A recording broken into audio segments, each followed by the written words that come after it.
से पहले नजर डालते हैं अब तक की बुलेटिन। जामिया मस्जिद शाह जमात के करीब रेलवे रोड नारोवाल में दुकान में आग लग गई।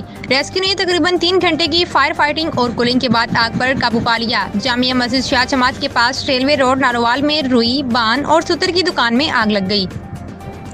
Punjab emergency service department rescue 1112 Narowal के फायर व्हीकल्स और एम्बुलेंस ने इमरजेंसी की इत्तला मिलते ही वक्त पर रिस्पांस किया। रेस्क्यू 1112 के जवानों ने मौके पर पहुंचते ही आग बुझाने का अमल शुरू कर दिया। इब्तदाई मालूमात के मुताबिक आग शॉर्ट सर्किट की वजह से लगी। District emergency officer engineer Naeem Akhtar भी मौके पर मौजूद थे। रेलवे रोड पर दुकान में लगी आग पर रेस्क्यू ने तकरीबन 3 घंटे की फायर फाइटिंग और कूलिंग के बाद आग पर मुकम्मल काबू पा लिया।